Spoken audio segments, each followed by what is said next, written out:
Hi friends, എന്തൊക്കെയുണ്ട് വിശേഷങ്ങൾ? ഇന്ന് ഞാൻ വന്നിരിക്കുന്നത് നല്ല കിഡിലൻ ഒരു ബ്രേക്ക്ഫാസ്റ്റിന്റെ റെസിപ്പി ആയിട്ടാണ്.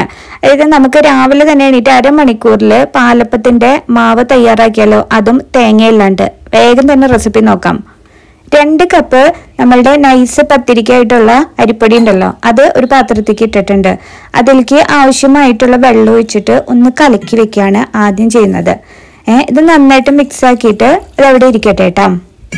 നല്ലോണം ഒന്ന് മിക്സ് ആക്കിക്കോട്ടെ. എല്ലാ പൊടിയൊന്നും അലിച്ച് ചേർന്നോട്ടെ. കട്ട കിട്ടിയാലും കുഴപ്പമൊന്നുമില്ല, കാരണം ഇത് നമുക്ക് മിക്സിയിൽ അടിക്കാനുള്ളതാണ്. അപ്പം അത് നമ്മുടെ സൈഡിൽ ഇരിക്കട്ടെ കേട്ടോ. ഇനി നമ്മൾ ഒരു സോസ് പാനിലേക്ക് 1/2 കപ്പ് ഇതേ അരിപ്പൊടി എടുത്തിട്ടുണ്ട്. അതിലേക്ക് 1 കപ്പ് വെള്ളം ഒഴിച്ചിട്ടുണ്ട്. നമ്മുടെ കപ്പി കാച്ചലാണ് ഉദ്ദേശം. അപ്പോൾ അതിനിത് അടുപ്പത്ത് വെച്ചിട്ട് അടുപ്പത്ത് വെക്കുന്നതിന് മുമ്പ് ആദ്യം അത് മിക്സ് ആക്കണം കേട്ടോ. അതിന് ശേഷം തീ കത്തിച്ചിട്ട് നന്നായിട്ടൊന്ന് കുറുക്കിയെടുക്കാം. അപ്പം ഇതേ പരുവാകുമല്ലോ. ഈ പരുവായി കഴിയുമ്പോൾ നമ്മൾ മിക്സിയിലേക്ക് നമ്മൾ നേരത്തെ കലക്കി വെച്ചിട്ടുള്ള അരിപ്പൊടി ഉണ്ടല്ലോ, അത് ഇതിലേക്ക് ഇട്ട് കൊടുക്കുക. അതിൻ്റെ ഒപ്പം തന്നെ ആ ചൂടോട് കൂടിയിട്ട് തന്നെ നമ്മളുടെ ഈ കപ്പി കാച്ചിയത് ഇതിലേക്ക് ഇട്ട് കൊടുക്കുക കേട്ടോ. അതിലേക്ക് വെറുതെ ഒരു പിടി ചോറ് ഇട്ടിട്ടുണ്ട്. അതിൻ്റെ ഒപ്പം തന്നെ 1/4 ടീസ്പൂൺ നമ്മുടെ ഇൻസ്റ്റൻറ്റ് ഈസ്റ്റ് ചേർത്ത് കൊടുത്തിട്ടുണ്ട്. പിന്നെ മധുരത്തിന് ആവശ്യമായിട്ടുള്ളത്, എനിക്ക് കുറച്ച് മധുരം വേണ്ടതുകൊണ്ട് ഞാൻ കൂടുതൽ ഒരു 4 സ്പൂണൊക്കെ ഞാൻ ഇട്ട് കൊടുത്തിട്ടുണ്ട്. നിങ്ങൾക്ക് അത്രയും വേണ്ടാന്ന് വെച്ചാൽ 2 സ്പൂണൊക്കെ ഇട്ട് കൊടുത്താൽ മതി. നന്നായിട്ട് ഇതേപോലെ അരച്ചെടുത്തിട്ട് ഇതിനകത്തേക്ക് ഒഴിച്ചിട്ട് കൊടുക്കാം കേട്ടോ. അതേപോലെ ബാക്കിയുള്ള മാവും കൂടെ ഞാൻ ഫുള്ളായിട്ട് ഇട്ടിട്ടുണ്ടായിരുന്നില്ല, അപ്പോൾ ബാക്കിയുള്ള മാവും കൂടെ ഇതേപോലെ അരച്ചെടുത്ത് ഇതിനകത്തേക്ക് ഇട്ടിട്ടുണ്ട്. അപ്പം ഇനി അതിലേക്ക് ഞാൻ ഇടുന്നത് ഉപ്പും 1 ടീസ്പൂൺ വെളിച്ചെണ്ണ. തേങ്ങയ്ക്ക് പകരമായിട്ട് ഇടുന്നത്, നമ്മളിവിടെ തേങ്ങ ഉപയോഗിക്കുന്നില്ല എന്ന് പറഞ്ഞില്ലേ. അപ്പം ഈ വെളിച്ചെണ്ണ ചേർക്കുമ്പോൾ നമ്മുടെ അപ്പത്തിന് അടിപൊളി ഒരു മയം കിട്ടും.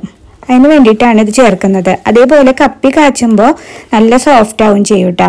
അപ്പോൾ ഇവിടെ എനിക്ക് മാവ് ഇത്തിരി കട്ടിയായിട്ടുണ്ട്. അപ്പം ഞാനിവിടെ കുറച്ച് വെള്ളം ചേർത്ത് കൊടുക്കുകയാണ്. അത് നല്ല ചൂടുവെള്ളമായിട്ട് ചേർത്ത് കൊടുക്കണം. ചൂടുവെള്ളം എന്ന് വെച്ചാൽ വാം വാട്ടർ എന്ന് പറയില്ലേ, അതായത് വെള്ളം തൊട്ട് നോക്കുമ്പോൾ ചൂടുണ്ട് എന്നാൽ കൈ പൊള്ളൂല്ല, അങ്ങനത്തെ ചൂടിലുള്ള വെള്ളം ഒന്ന് ചേർത്ത് കൊടുക്കുകയാണ്. ഇത് നമുക്ക് ഈ ചൂട്ടത്ത് ഇരുന്നാലാണ് ഇതൊന്ന് പുളിച്ച് വരുള്ളൂ, അതുകൊണ്ടാട്ടാം. അപ്പം ഇനി ഞാൻ ചെയ്യാൻ പോകുന്നത്, ഒരു പാത്രത്തിൽ ഇതേപോലെ ഒരു വലിയ പാത്രത്തിൽ കുറച്ച് ചൂടുവെള്ളം എടുത്തിട്ടുണ്ട്. ഇതേപോലെ കൈ തൊട്ടാൽ പൊള്ളില്ല, അങ്ങനത്തെ ചൂടിലാണ് വെള്ളം എടുത്തിരിക്കുന്നത്. അതിൻ്റെ മുകളിലേക്ക് നമ്മുടെ മാവ് ഒഴിച്ചിട്ടുള്ള പാത്രം കയറ്റി വയ്ക്കുക. അത് മൂടിയിട്ട് അതിൻ്റെ മുകളിൽ ഇതേപോലെ തന്നെ ചെറു ചൂടുവെള്ളം കയറ്റി വെച്ചിട്ട് മൂടി വയ്ക്കുക. ഇനി അരമണിക്കൂർ നമുക്കിത് പുളിക്കാനായിട്ട് വെക്കട്ടോ. അപ്പോൾ ഇതാ അരമണിക്കൂർ കഴിഞ്ഞിട്ട് നമ്മുടെ മാവ് റെഡിയായി വന്നിട്ടുണ്ട്. ഇപ്പം നിങ്ങൾക്ക് ഇതിൽ കട്ടി കൂടുതലാണെന്ന് തോന്നുകയാണെങ്കിൽ ഇതേപോലെ തന്നെ ഒന്ന് ചെറു ചൂടുവെള്ളം ഒഴിച്ചാൽ മതിയിട്ടാ.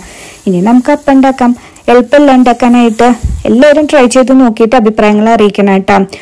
അത് മാത്രമല്ല മറ്റുള്ളവരിലേക്ക് ഷെയർ ചെയ്യും വേണം. നമ്മുടെ ചാനൽ സബ്സ്ക്രൈബ് ചെയ്യാത്തവരുണ്ടെങ്കിൽ ഒന്ന് സബ്സ്ക്രൈബ് ചെയ്തേക്കണേ. അപ്പം മറ്റൊരു വീഡിയോ ആയിട്ട് നമുക്ക് കാണാം. Till then take care and by.